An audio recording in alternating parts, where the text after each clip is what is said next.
चालबाज ड्रामे में अब आयजा वो चाल चलने वाली है जो शैतान भी सोचते हुए घबरा जाए। दोस्तों, हम सब जानते हैं कि असद के सामने आयजा का हर झूठ, हर फरेब बेनकाब हो चुका है। असद जान चुका है कि आयजा ही वो नागिन है जिसने उसके घर को डिसा है। इसलिए आयजा जानती है कि अब रोना धोना या माफी मांगना काम नहीं आएगा, क्योंकि असद का दिल पत्थर हो चुका है। लेकिन आयजा के पास अभी भी एक आखिरी पता बाकी है, और वो है उसकी कोख में पलने वाला असद का बच्चा। अगली किस्त में आप देखेंगे कि आयजा अपनी मां के घर में बैठी एक खौफनाक मंसूबा बनाएगी।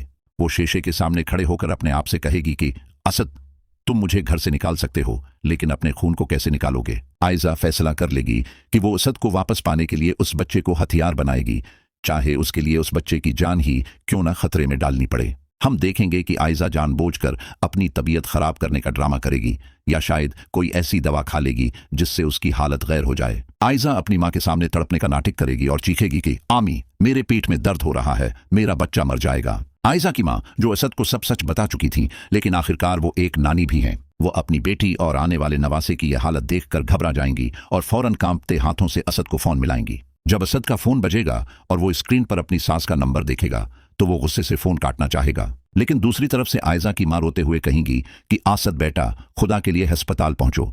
आयजा और तुम्हारा बच्चा जिंदगी और मौत की कश्मकश में है। ये जमला असद के पैरों तले से जमीन निकाल देगा। असद आयजा से नफरत करता है, उसकी शक्ल भी नहीं देखना चाहता, लेकिन वो अपनी औलाद का कातिल नहीं बन सकता। असद सब कुछ छोड़ छाड़ कर अस्पताल की तरफ भागेगा। जब असद अस्पताल पहुंचेगा तो आयजा वहां एक बहुत ही कमजोर और मजलूम हालत में बेड पर लेटी होगी। ये आयजा की बेहतरीन अदाकारी होगी। डॉक्टर, जो शायद आयजा की हालत देखकर वाकई परेशान होंगे, या आयजा ने उन्हें भी कुछ झूठ बोला होगा, वो असद को बाहर बुलाकर एक धमाकेदार बात कहेंगे। डॉक्टर कहेंगे कि मिस्टर असद, आपकी बीवी शदीद जहनी दबाव, डिप्रेशन का शिकार हैं। अगर उन्हें इसी तरह टेंशन दी गई या उन्हें खुश न रखा गया तो उनका ब्लड प्रेशर शॉर्ट कर जाएगा और बच्चे की जान जा सकती है। बल्कि इस काते हमल, मिसकैरेज का खतरा बहुत ज्यादा बढ़ चुका है। डॉक्टर की ये बात असद के लिए एक शिकंजा बन जाएगी। असद डॉक्टर से कहेगा कि लेकिन डॉक्टर साहब, मैं उस औरत के साथ नहीं रह सकता। तभी अंदर से आयजा की कराहने की आवाज आएगी। आयजा रोते हुए असद को पुकारेगी और कहेगी कि असद, मुझे मत अपनाओ, लेकिन अपने बच्चे को मत मारो।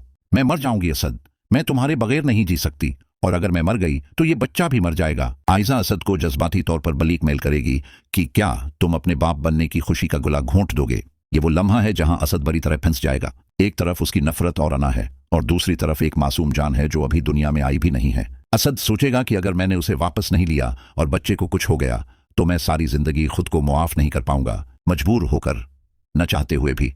असद एक फैसला करेगा जो उसके घर वालों पर बजली बनकर गिरे। असद डॉक्टर और आयजा से कहेगा कि ठीक है, मैं आयजा को घर लेकर जा रहा हूं। आयजा के चेहरे पर एक शैतान मुस्कुराहट आ जाएगी, लेकिन वो फौरन उसे छिपा लेगी। जब असद आयजा को लेकर घर में दाखिल होगा तो वहां मौजूद अनाया, रोहान, आशिर और एशल हैरान रह जाएंगे। अनाया आगे बढ़कर कहेगी कि असद भाई, ये आप क्या कर रहे हैं? आप इस कातिल औरत को वापस ले आए। क्या आप भूल गए कि उसने हमारे साथ किया था? असद नजरें झुकाकर बड़े दुख से कहेगा कि मैं नहीं भूला अनाया, लेकिन मैं मजबूर हूं।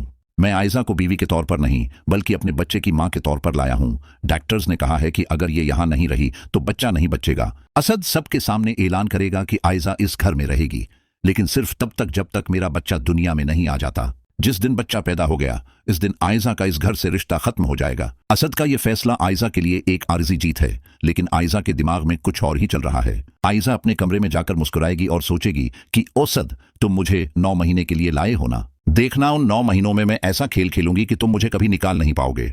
मैं उस बच्चे को ढाल बनाकर दोबारा उस घर की मालकन बन जाऊंगी। आयजा अब घर में अपनी बीमारी का भरपूर फायदा उठाएगी। वो अनाया और इशल से अपनी खिदमत करवाएगी।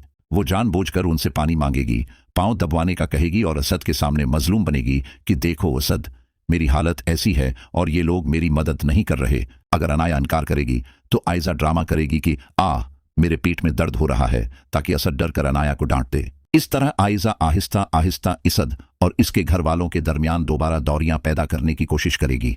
लेकिन क्या अनाया खामोश रहेगी? बिल्कुल नहीं। अनाया आयजा की रग रग से वाकिफ है। अनाया रोहान से कहेगी कि रोहान, आयजा आप ही ड्रामा कर रही हैं, हमें उनकी मेडिकल रिपोर्ट्स दोबारा चेक करवानी चाहिए। मुझे यकीन है कि वो इतनी बीमार नहीं है जितना वो जाहिर कर रही हैं।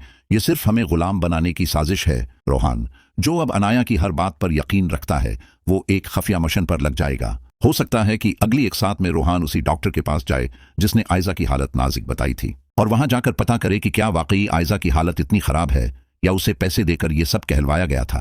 अगर रोहान ये राज जान गया तो आयजा का ये प्रेगनेंसी कार्ड इसके गले का फंदा बन जाएगा। दोस्तों, कहानी अब बहुत दिलचस्प हो गई है। एक तरफ आयजा की मुकारी है जो बच्चे को इस्तेमाल कर रही है और दूसरी तरफ असद की मजबूरी। आप लोगों को क्या लगता है, क्या असद को बच्चे की खातिर आयजा को घर लाना चाहिए था या फिर उसे आयजा को वहीं छोड़ देना चाहिए था, चाहे जो भी हो जाता? और क्या आयजा वाकई 9 महीनों में असद का दिल दोबारा जीत पाएगी? अपनी कीमती राय कमेंट्स में जरूर दीजिएगा कि असद का यह फैसला दुरुस्त है या गलत।